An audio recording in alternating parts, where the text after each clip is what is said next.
नारे तकबीर, नारे तकबीर, नारे रिसालत, नारे रिसालत, मसलक आला हजरत, जश्न ईद मिलादुन नबी हजरत अल्लामा मौलाना मुफ्ती अमजद हुसैन सिमनानी साहिब। नारे तकबीर, नारे रिसालत।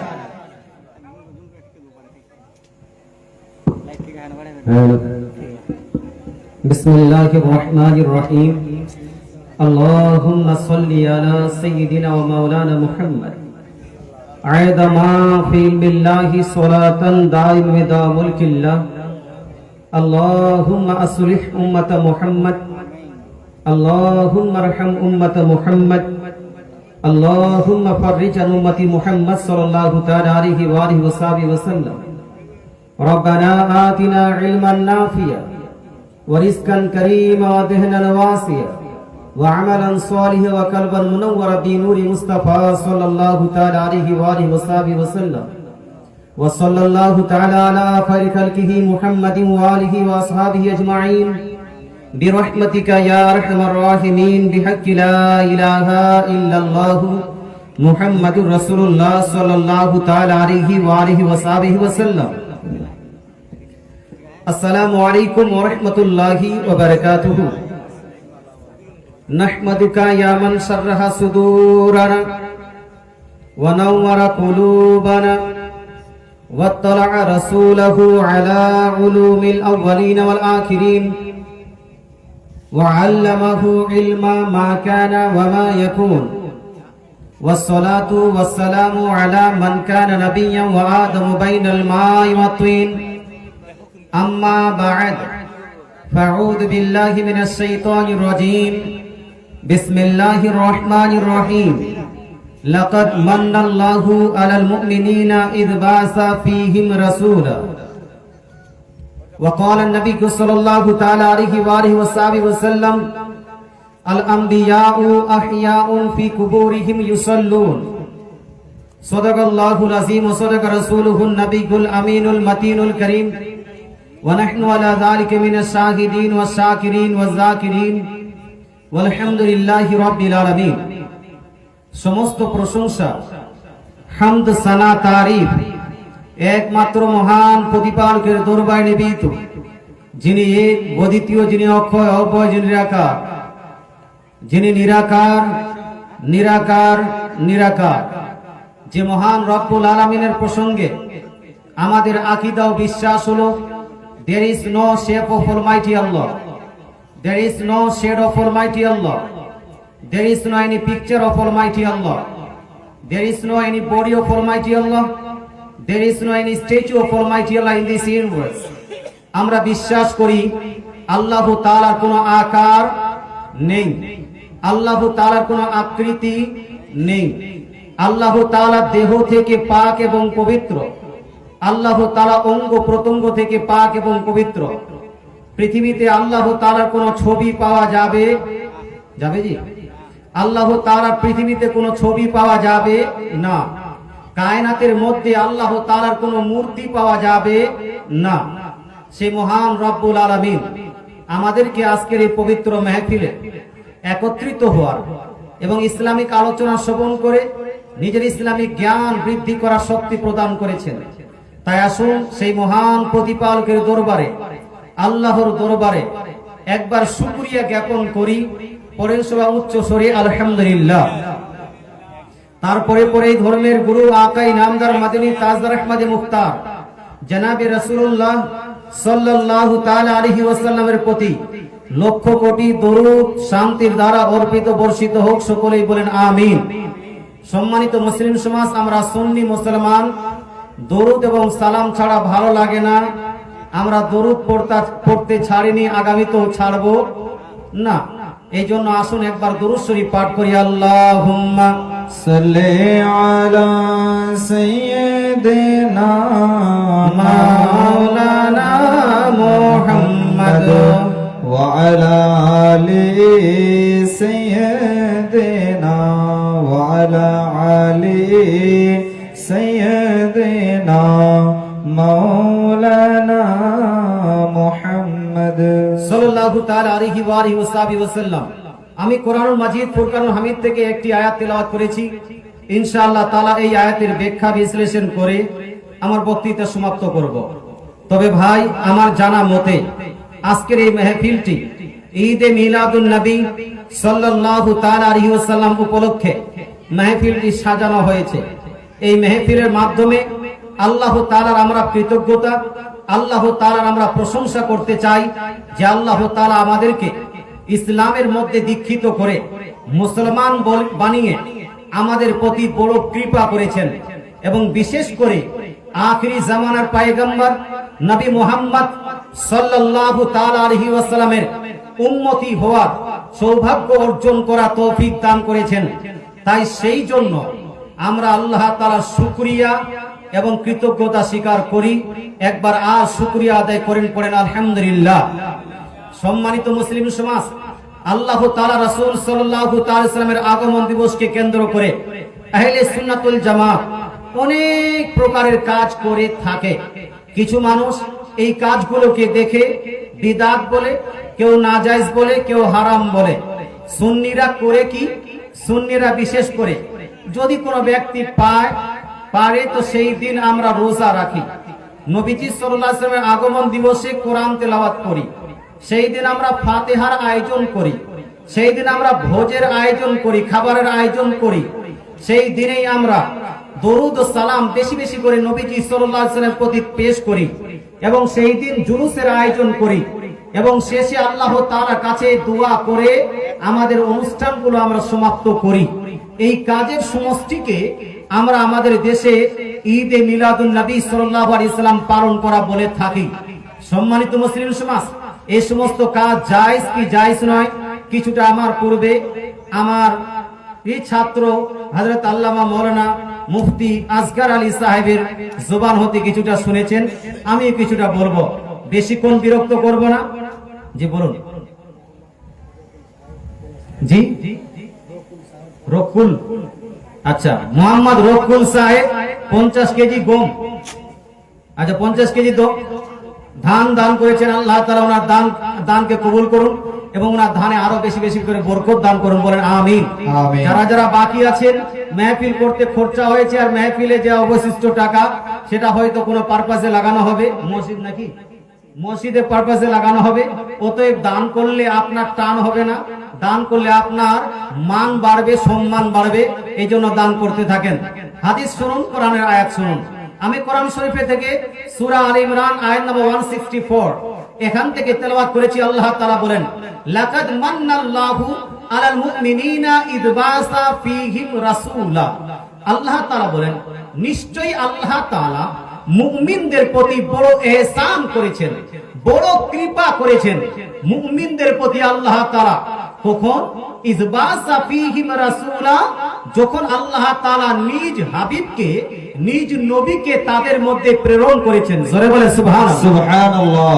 হে মুসলমান, আপনাকে জিজ্ঞেস করতে চাই, এই পৃথিবী বানিয়েছে কে? এক কথায় উত্তর দিন তো কে? জোরে বলেন না কে?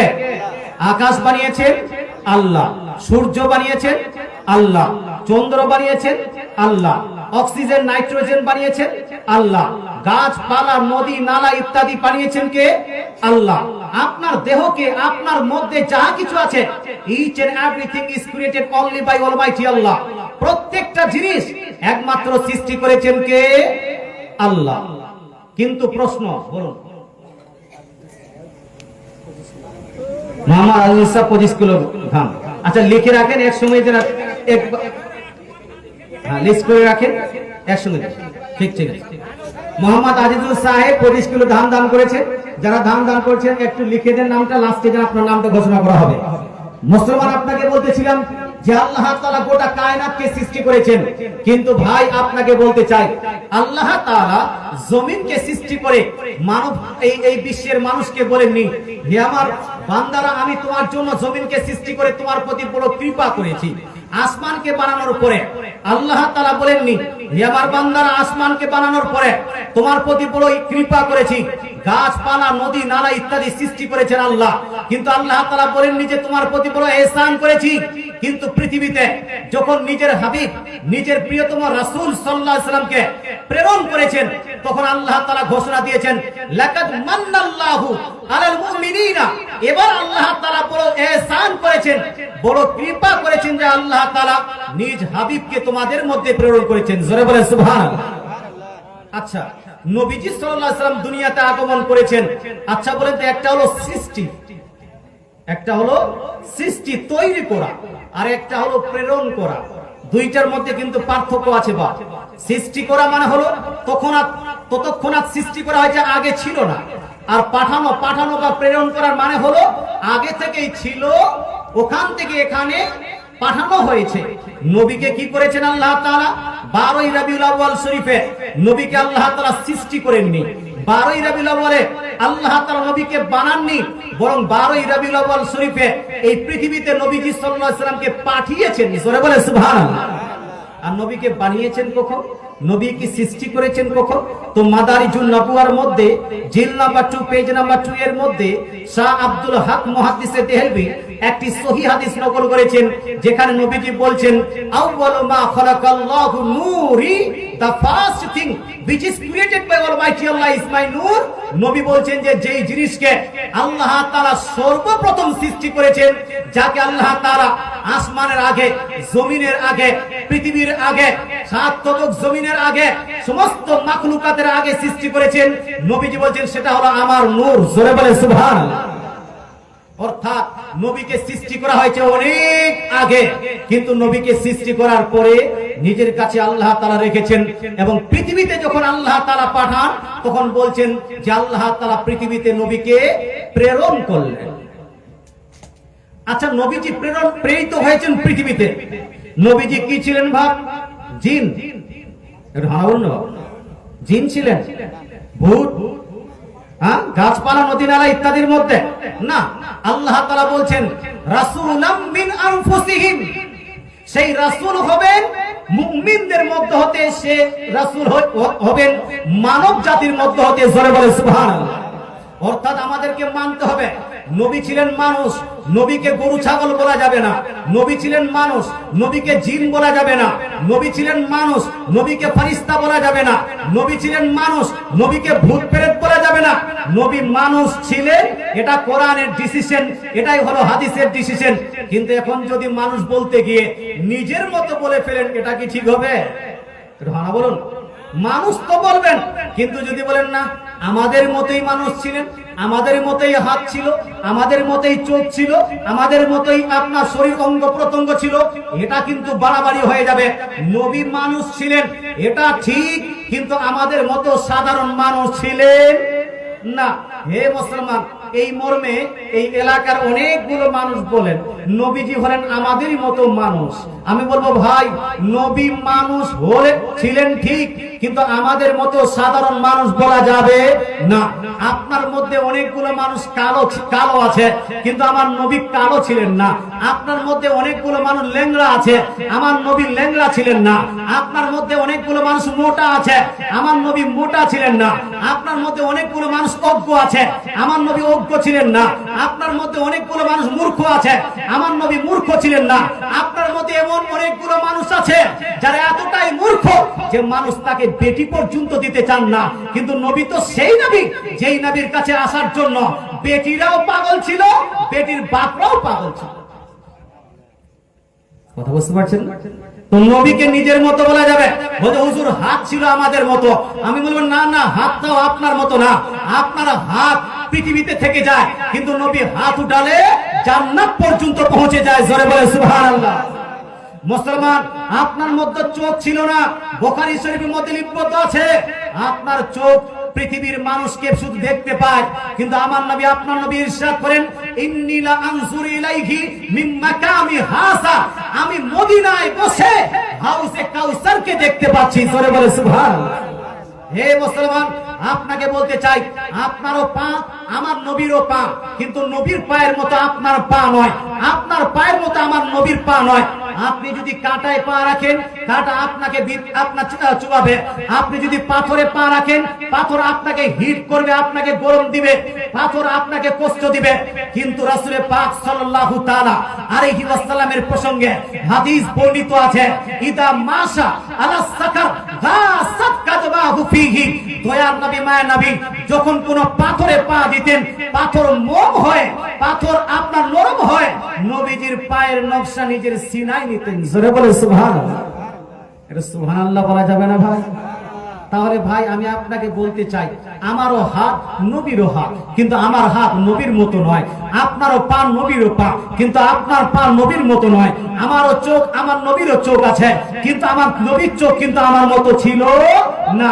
আমার চোখ সামনের দিককে দেখে, কিন্তু বুখারী শরীফের মধ্যে রিপোর্ট আছে, নবী বলেছেন আই ইন্নী লা আনজুরু খালফি কামা আনজুরু ইলা নবীজি ইরশাদ করেন, নিশ্চয়ই আমি যেভাবে সামনে দেখি তদ্রূপ পিছন দিকেও দেখতে পাই। জোরে বলে সুবহানাল্লাহ। সামনে পিছনে সমানভাবে দেখতে পান। তাই নবীর চোখকে নিজের মতো বলা যাবে? নবীর হাতকে নিজের মতো বলা যাবে? নবী তো নিজের মতো বলা যাবে না। আচ্ছা, নবীজি নিজেই সুস্পষ্ট ভাষায় ইরশাদ করে দিয়েছেন হাদিস শরীফের মধ্যে। হাদিসটি রিপোর্ট আছে বুখারী শরীফ জিলদ নাম্বার 1 পেজ নাম্বার 262 মধ্যে। নবীজি ইরশাদ করেন, ইন্নী লাস্তু কা আহাদিন মিনকুম, definitely certainly I am not like any of you. নবীজি বলছেন, হে আমার উম্মত উম্মতিরা শুনে নাও, নিশ্চয় আমি পৃথিবীর কোন মানুষের মতো না। জোরে বলে সুবহানাল্লাহ। অর্থাৎ পৃথিবীর কোন মানুষ নবীর মতো হতে পারেনি, আর কিয়ামত পর্যন্ত হতে পারবে না। তো নবী মানুষ ছিলেন, আল্লাহ সেটা বলছেন, নবীকে আমি পৃথিবীতে প্রেরণ করেছি মানুষের মতো হতে। এবার পৃথিবীতে নবীজি আগমন করে করবেনটা কি বা করেছেনটা কি, ইনশাআল্লাহ এই প্রসঙ্গে আলোচনা করব। একবার দরুদ শরীফ পড়ুন, আল্লাহুম্মা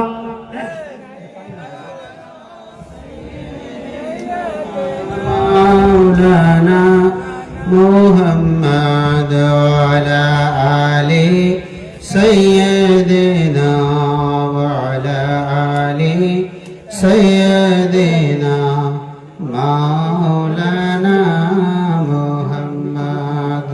আল্লাহুম্মা সাল্লি আলা সাইয়্যিদিনা মাওলানা মুহাম্মদ ওয়া আলা আলি সাইয়্যিদিনা ওয়া আলা আলি সাইয়্যিদিনা মাওলানা মুহাম্মদ সাল্লাল্লাহু তাআলা আলাইহি ওয়া আলিহি ওয়াসাল্লাম। আমি যেটা আলোচনা করছিলাম সেটা হলো এই যে নবীজি সাল্লাল্লাহু আলাইহি ওয়াসাল্লামের প্রসঙ্গে আল্লাহ তাআলা বলছেন, নিশ্চয়ই আমি মুমিনদের প্রতি বড় ইহসান করেছি যখন মুমিনদের মধ্য হতে আমি নবীজিকে প্রেরণ করেছি। এবার নবীজি পৃথিবীতে এসে করবেনটা কি? আল্লাহ তাআলা বলছেন, ইয়াতুলু আলাইহিম আয়াতিহি। এই রাসূল পৃথিবীতে এসে আল্লাহ তাআলার নিদর্শন, আল্লাহ তাআলার আয়াতসমূহ পৃথিবীর মানুষের সম্মুখে পেশ করবেন। যেটা হলো আল্লাহর নিশানি, এটা হলো আল্লাহর নিদর্শন, এটা হলো আল্লাহর আয়াত। মুসলমান আর কি করবে? ওয়া ইউযাক্কিহিম, আর পৃথিবীর মানুষকে পাক এবং সাফ করবেন। জোরে বলে সুবহানাল্লাহ। হে মুসলমান, আপনাকে বলতে চাই, পৃথিবীতে নবীজি আসার আগে পৃথিবীতে অন্ধকারাচ্ছন্ন ছিল, পৃথিবীতে অজ্ঞতার যুগ ছিল। পৃথিবীর মানুষ নিজের আপনার বেটিকে জিন্দা কবরে দাফন করত, বিধবা নারীদের প্রতি অত্যাচার করত। এই পৃথিবীর মানুষ মেয়েদের হককে আপনার মেরে খেত, মেয়েদেরকে লাঞ্ছিত বঞ্চিত করত। নবীজি সাল্লাল্লাহু তাআলা সাল্লাম পৃথিবীতে আসার পরে মেয়েদের সম্মান বাড়িয়েছে কিনা? হ্যাঁ বলুন। মেয়েদের সম্মান বাড়িয়েছেন, আপনার মায়েদের সম্মান বাড়িয়েছেন, কন্যা সন্তানের মর্যাদা আমার নবী দিয়েছেন। নবীজি বলছেন, কারো ঘরে যদি একটা কন্যা সন্তান জন্মগ্রহণ করে তার জন্য একটা জান্নাত বুকিং হয়ে যায়। কারো ঘরে যদি দুইটা সন্তান জন্মগ্রহণ করে, দুইটা কন্যা সন্তান, তার জন্য দুইটি জান্নাত থেকে যায়। রাসূল পাক সাল্লাল্লাহু আলাইহি ওয়াসাল্লাম এসে পৃথিবীর মানুষকে পাক এবং সাফ করেছেন নাপাকি থেকে, পাক ও সাফ করেছেন কুফর থেকে, পাক ও সাফ করেছেন শিরকের আপনার দুর্গন্ধ থেকে।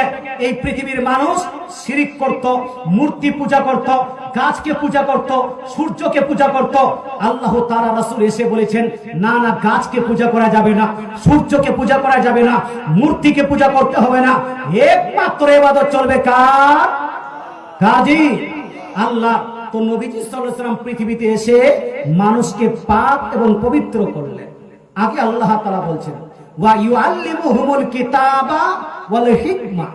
আর এই নবী পৃথিবীতে গিয়ে মানুষকে শিক্ষা দিবেন কিতাবের এবং হিকমতের। জোরে বলেন সুবহানাল্লাহ। কিসের শিক্ষা দিবেন ভাই? কিতাবের আর হিকমতের। কিতাব কোন কিতাব? কিতাব হলো এই কোরআন শরীফ। এই কোরআন শরীফে আছে কি? আল্লাহ তাআলা বলছেন, নাযালনা আলাইকাল কিতাব তিবিয়ানান লিকুল্লি শাই। হে নবী, আপনার প্রতি আমি এমন এক কিতাবকে নাযিল করেছি যেই কিতাবের মধ্যে সমস্ত বিষয়ের জ্ঞান বিদ্যমান আছে। জোরে বলে সুবহানাল্লাহ। পৃথিবীতে সমস্ত জ্ঞান একদিকে, পৃথিবীর সমস্ত বই একদিকে, পৃথিবীর সমস্ত কিতাব একদিকে, আর কোরআন মাজিদ একদিকে। বলুন তো জ্ঞান কোথায় বেশি পাওয়া যাবে? কোরআনে না অন্যান্য কিতাবে? কোরআন শরীফে আল্লাহ তাআলা বলছেন যে নিশ্চয়ই আমি আপনার প্রতি এমন এক কিতাবকে নাযিল করেছি যেই কিতাবের মধ্যে সমস্ত জিনিসের বিশ্লেষণ আছে। নবী কিতাব শিখাবেন। আচ্ছা বলেন তো ভাই, আমার নবী যদি আপনাকে কিতাব শিখান, পৃথিবীর মানুষকে কিতাব শিখান, নবী শিক্ষিত হবেন না অশিক্ষিত? এই জোরে বলেন না, শিক্ষিত না অশিক্ষিত? একজন অশিক্ষিত মানুষ আলিফ বা তা সা জানে না, ক খ গ জানে না, ABCD জানে না, ওকে যদি একটা কিতাব দেন আর বলেন যে কিতাবটা পড়ান, তো কিতাবটা পড়াতে পারবে? পড়াতে পারবে না। নবীজি সাল্লাল্লাহু আলাইহি ওয়াসাল্লাম প্রসঙ্গে আল্লাহ তাআলা বলছেন, আমি যেই রাসূলকে তোমাদের মধ্যে প্রেরণ করব বা প্রেরণ করেছি, সেই রাসূল পৃথিবীর মানুষকে কিতাব পড়াবেন, অর্থাৎ মহাগ্রন্থ কোরআন পড়াবেন। এখান থেকে বোঝা যায় আমার নবীকে নিরক্ষর বলা যাবে না, আমার নবীকে ইলিটারেট বলা যাবে না, আমার নবীকে অশিক্ষিত বলা যাবে না, আমার নবীকে মূর্খ বলা যাবে না। আমার নবীকে শিক্ষিত করে প্রেরণ করেছেন কে? আল্লাহ। নবীজি বলছেন পৃথিবীর মানুষ শিক্ষক হয়। অনেকগুলো শিক্ষক আছে না? হরিপুর স্কুলে শিক্ষক আছে, পাটনা ইউনিভার্সিটিতে শিক্ষক আছে। যারা পাটনা ইউনিভার্সিটিতে শিক্ষক আছে, হরিপুর স্কুলে শিক্ষক আছে, এরা শিক্ষক কোথায় হয়েছে ভাই? মায়ের পেটে? মায়ের পেটে তো হয়নি। এখানে এসে মাধ্যমিক পাস করলো, উচ্চ মাধ্যমিক পাস করলো, বিএ পাস করলো, বিএড পাস করলো, তারপর পরীক্ষা দিয়ে তারপর চাকরি পেল। তার মানে পৃথিবীর মানুষ মাস্টার হয়, পৃথিবীতে পড়াশোনা করে, ডাক্তার হয়, পৃথিবীতে পড়াশোনা করে, ব্যারিস্টার হয়, পৃথিবীতে পড়াশোনা করে, আলিম হয়, পৃথিবীতে পড়াশোনা করে। কিন্তু আমার নবী, আপনার নবী, দয়ার নবী, মায়া নবী ইরশাদ করেছেন, হাদিসটি সুনান ইবনে মাজার মধ্যে নিবদ্ধ আছে। রাসূলুল্লাহ বলছেন, বুইস্তু মুআল্লিমান। আল্লাহ তাআলা রাসূল বলছেন, আল্লাহ তাআলা পৃথিবীতে নয় বরং আল্লাহ তাআলা আমাকে শিক্ষক করে পৃথিবীতে প্রেরণ করেছেন। জয় বলেন সুবহানাল্লাহ। অর্থাৎ নবীজি আগে থেকেই শিক্ষক হয়ে এসেছেন। সেই নবীর আগমন দিবস 12ই রবিউল আউয়াল আমরা পালন করছি। আগামীতে পালন করব না? কি কি মাধ্যমে পালন করেন? প্রথমত আমরা মিলাদের মাধ্যমে পালন করি। আজকের এই জালসা ঈদে মিলাদুন নবীর জালসা, এই জালসার মাধ্যমে পালন করছি। তারপরে 12ই রবিউল আউয়াল শরীফে আপনাদের দেশে রোজা রাখে বা রোজা রাখে? কেউ রাখে না। রাখে? কেউ রাখে না। কিন্তু এই মা বোন, আপনাদের উদ্দেশ্যে বলছি, 12ই রবিউল আউয়ালের দিনে ছেলেরা যাবে জুলুস করতে, ছেলেরা হয়তো মিছিল করবে। আপনারা বাড়িতে বসে বসে কি করবেন? পারলে নবীজি সাল্লাল্লাহু আলাইহি ওয়াসাল্লামের নামে একটা করে এই 12ই রবিউল আউয়াল শরীফে একটা করে রোজা পালন করবেন। জোরে বলেন সুবহানাল্লাহ। কি পালন করবেন ভাই? রোজা। কেন? তার কারণটা হলো এই, আমার নবী, আপনার নবী, দয়ার নবী, মায়ার নবীর হাদিস। এই হাদিসটি সহিহ মুসলিম শরীফ জিল নাম্বার 1 হাদিস নাম্বার 2807 এর মধ্যে লিপিবদ্ধ আছে। আন আবি কাতাদা আল আনসারী রাদিয়াল্লাহু তাআলা আনহু قال سئل رسول الله صلى الله تعالى عليه وسلم عن صوم الاثنين فقال فيه ولدت। অর্থাৎ দয়ার নবী মায়ার নবী প্রত্যেক সোমবারের দিনে রোজা রাখতেন। নবীজি যে সোমবারের দিনে রোজা রাখতেন, নবীকে জিজ্ঞেস করা হলো, ইয়া রাসূলুল্লাহ, আপনি সোমবারের দিনে রোজা রাখেন কেন? তো নবীজি বলছেন, ফিহি উলিদতু, আমি সেই দিন এই জন্য রোজা রাখি কারণ সেই দিন আমি জন্মগ্রহণ করেছি। জোরে বলেন সুবহানাল্লাহ। অর্থাৎ আমি আমার জন্মের খুশিতে আল্লাহ তাআলা শুকরিয়া আদায় করার জন্য সোমবারের দিন যেহেতু আমি জন্মগ্রহণ করেছি, তাই সেই দিন আমি রোজা পালন করি। মুসলমান, আমাদের উচিত ছিল যে প্রত্যেক সোমবারের দিনে নবীর সুন্নতটাকে পালন করার জন্য, নবীর আগমন দিবসকে পালন করার জন্য, সাপ্তাহিক ঈদে মিলাদুন নবী, নবীর জন্মদিন পালন করার জন্য সাপ্তাহিক একটা করে রোজা রাখা, সেটা হলো সোমবারে দিন। কিন্তু সোমবারের দিনে আমরা রোজা রাখতে পারি না। প্রত্যেক সোমবার দিন রোজা রাখেন আপনারা? পারেন না। তো কমসে কম প্রতি সপ্তাহে নয় তো বছরে একবার যদি রাখেন, নেকি হবে না গুনাহ? এই নেকি হবে না গুনাহ? তাহলে মা বোন, আপনারা যদি সুযোগ পান সোমবারের দিনে রোজা রাখবেন। আর যদি সোমবারের দিনে, প্রত্যেক সোমবারের দিনে, আমাদের দেশে কিছু কিছু মহিলা আছে যে প্রত্যেক শুক্রবারের দিনে রোজা রাখে। কোন দিন? শুক্রবার।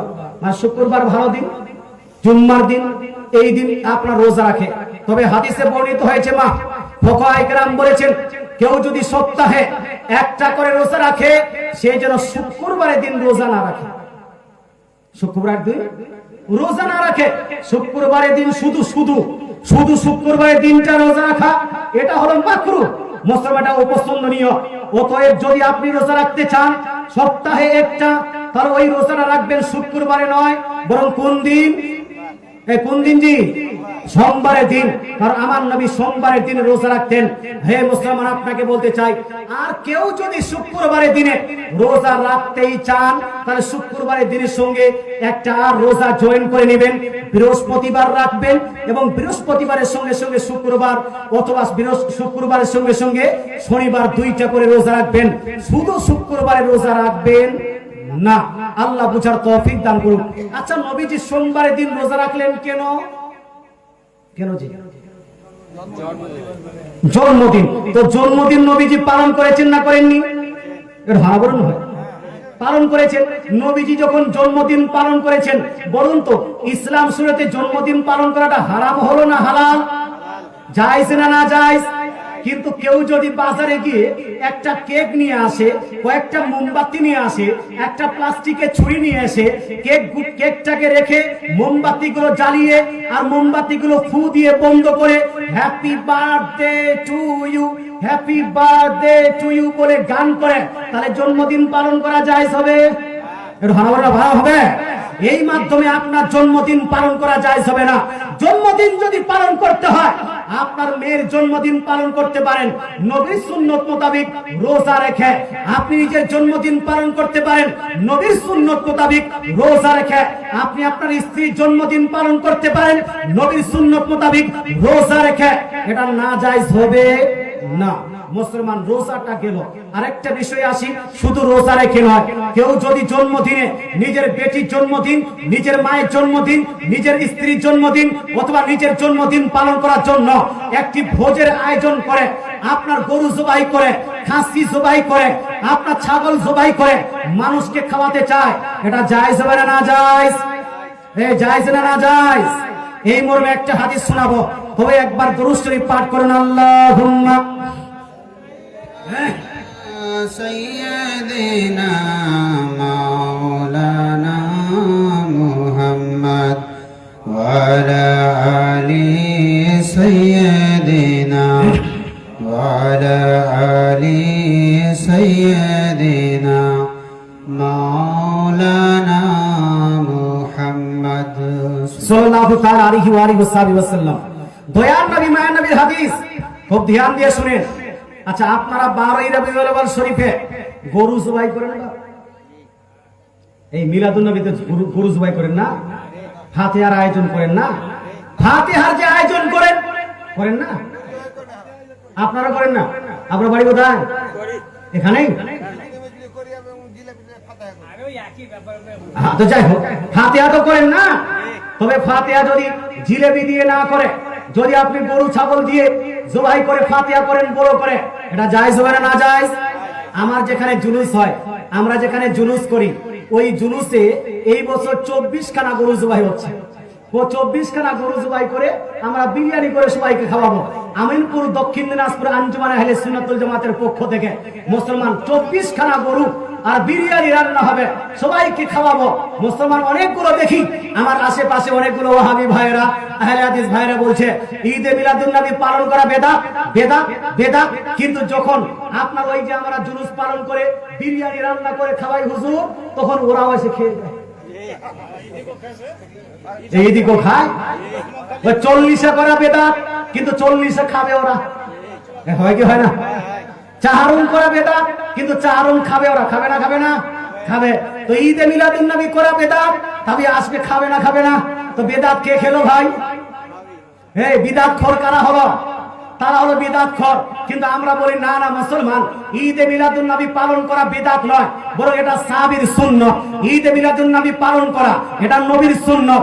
ঈদে মিলাদুন নবী পালন করা মুহাদ্দিসগণের সুন্নাত। ঈদে মিলাদুন নবী পালন করা মুফাসসিরগণের সুন্নাত। ঈদে মিলাদুন নবী পালন করা ইমামগণের সুন্নাত। এই সুন্নাতটাকে পালন করে আহলে সুন্নাত। জোরে বলে সুবহানাল্লাহ। আমি একটাকে রোজাটাকে প্রমাণ করলাম, এবার খাওয়ান দাওয়ানটাকে প্রমাণ করে দিই।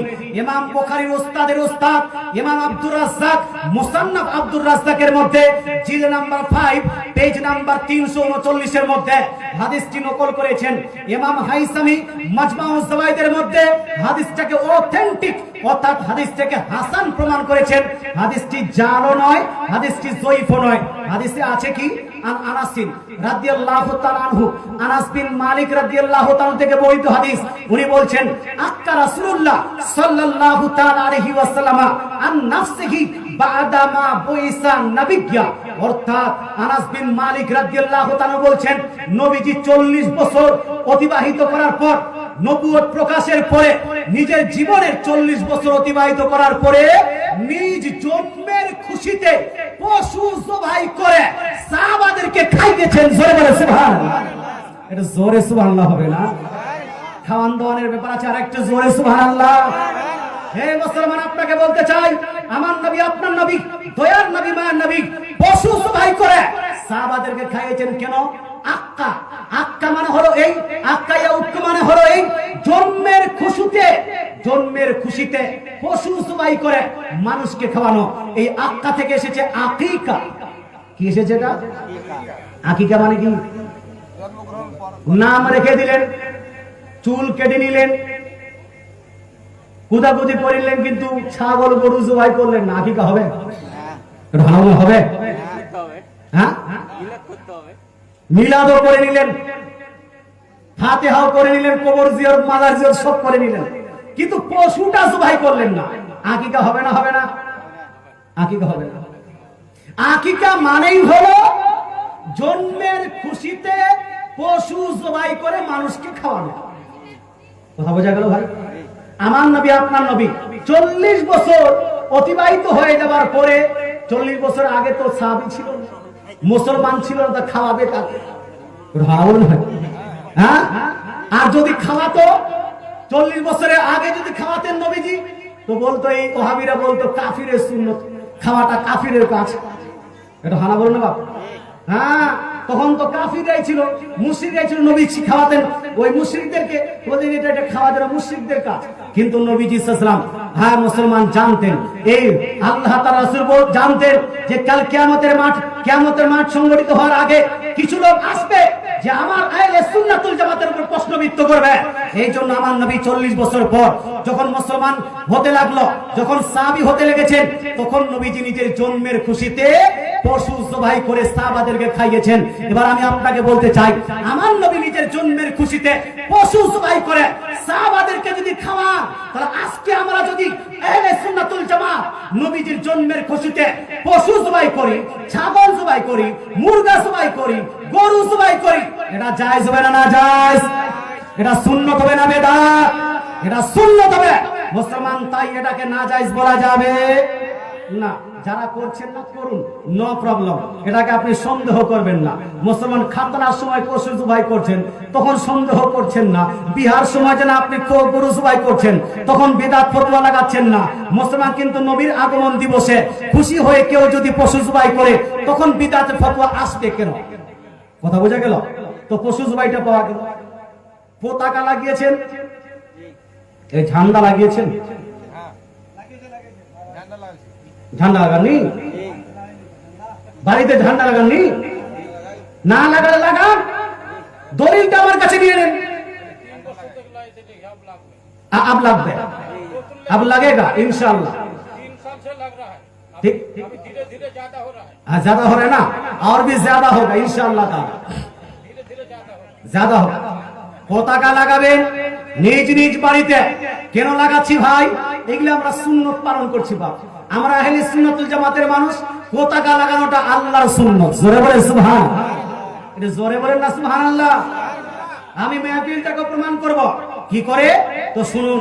আমিনা তাইয়্যিবা তাহিরা, নবীজির আম্মা জান আমিনা, হযরত আমিনা তাইয়্যিবা তাহিরা জায়েদা আবেদা আমিনা তাইয়্যিবা তাহিরা রাদিয়াল্লাহু তাআলা বলছেন যে আমার নবীকে আমি যেই রাত্রিতে জন্মগ্রহণ করেছিলাম, যেই রাত্রিতে আমার নবী ভূমিষ্ঠ হয়েছিলেন, সেই রাত্রিতে রাআইতু সালাসাতা আলামিন মাজরুবা, আমি 3টি পতাকা দেখতে পেয়েছি। জোরে বলেন সুবহানাল্লাহ। কয়টি ভাই? এই 3টি পতাকা দেখতে পেয়েছি। আলামান ফিল মাশরিকি ওয়া আলামান ফিল মাগরিবি ওয়া আলামান আলা যাহরিল কাবাতি ওয়া ফি রিওয়ায়াতিন আলামান আলা যাহরি বাইতি আও ফাওকা বাইতি। দয়ার নবী মায়ানবীর আম্মা জান বলছেন, আমি যেই দিন নবীকে জন্ম দিয়েছিলাম সেই দিন 3টি পতাকা দেখলাম। একটি পতাকা লাগানো হলো পৃথিবীর পূর্ব দিকে, একটা পতাকা লাগানো হলো পৃথিবীর পশ্চিম দিকে, আর একটি পতাকা লাগানো হলো কাবা গৃহে, কাবার ছাদের উপর। একটি পতাকা লাগানো হলো আমার বাড়ির ছাদের উপর। জোরে বলে সুবহানাল্লাহ। এটা জোরে সুবহানাল্লাহ। আচ্ছা বলুন তো, পতাকাটা লাগিয়েছিলেন কে? জিবরিল আলাইহিস সালাম।